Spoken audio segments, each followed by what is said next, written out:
2NURFM.com, a broadcast service of the University of Newcastle. And being a Tuesday morning, we like to take a good look and cast an eye over state and federal politics.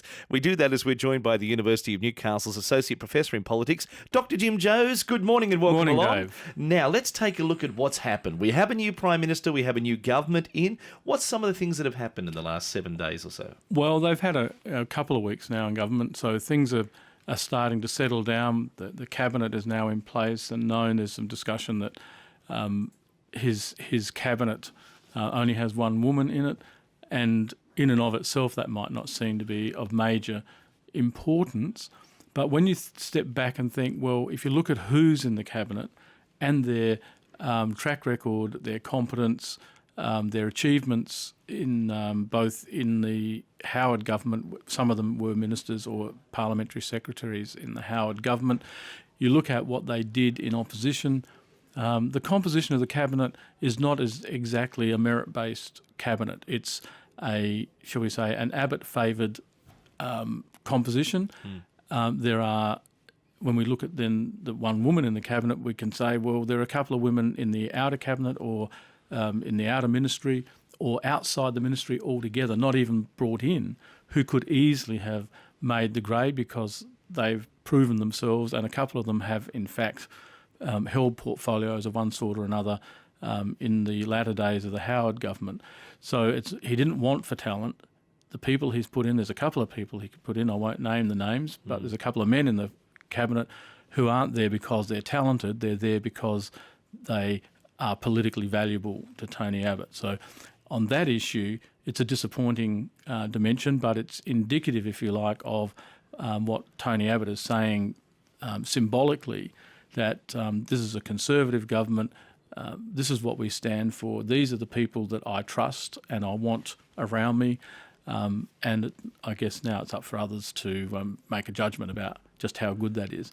The second thing is his, I think, statement during the campaign about how he would stop the boats, and now we have a situation where he's made a claim a bit like King Canute, he's going to turn back the tide, and it was a very foolish thing to say in the context of the election campaign, because now I would expect that the Labor opposition will try and hold him to that claim that he will turn them back.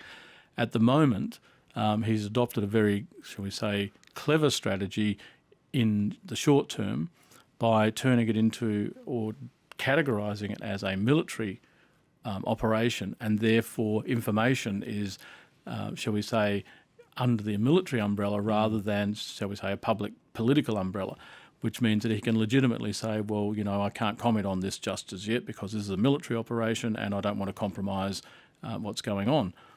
That's, in many ways, I would suggest is a clever cop-out, because in effect he's making it impossible for people to know what's going on.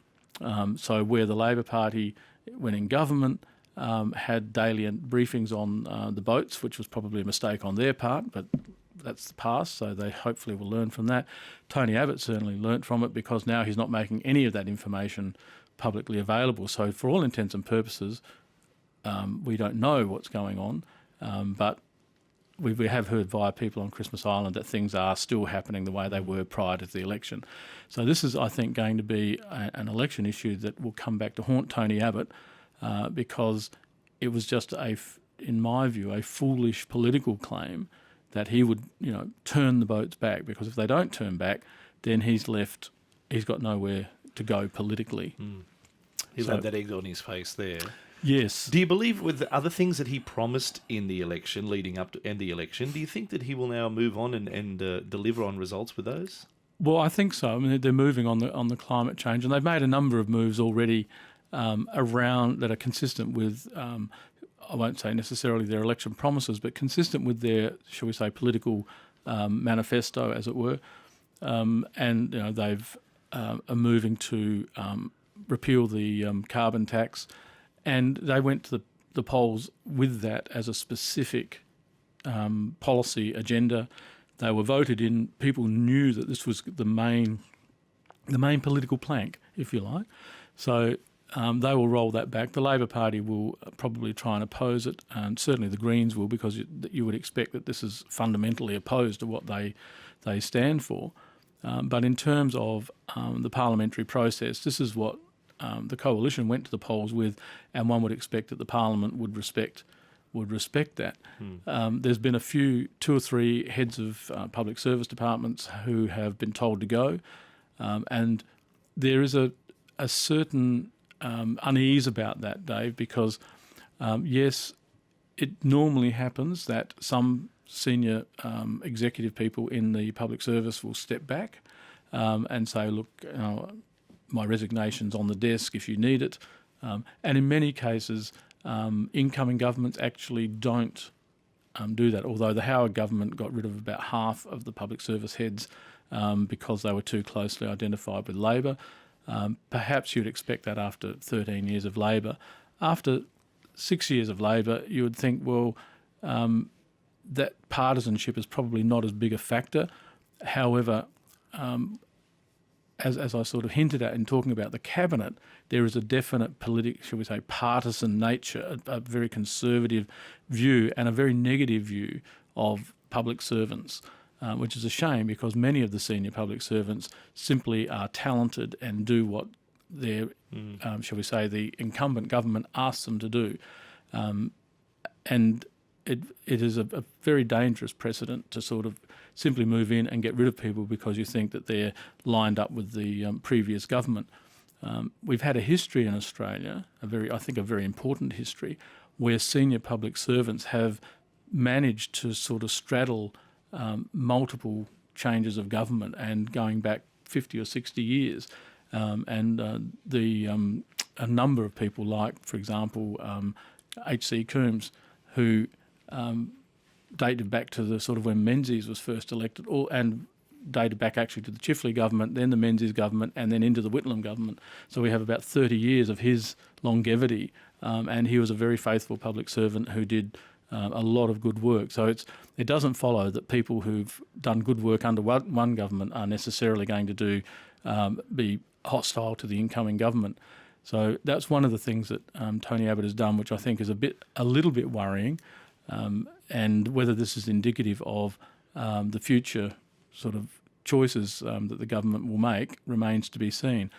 If I could just quickly add, it's also up to journalists and the media to hold the government to account and to actually ask some of the hard questions. Now, in the election campaign, the opposition then had a pretty free ride all the way in because they had what, for all intents and purposes, was a government that was dying on the trot, so to speak.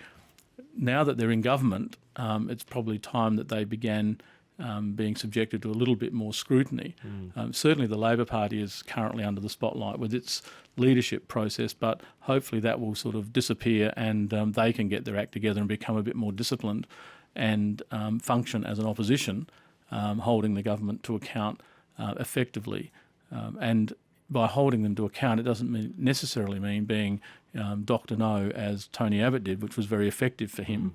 But, I think if the Labor Party wants to rebuild its credibility as an alternative government and to try and restrict this government to a one term, they need to actually be seen as responsible and focused rather than simply fully negative. So they've got a huge task ahead of them. Whether they're up to it, that remains to be seen.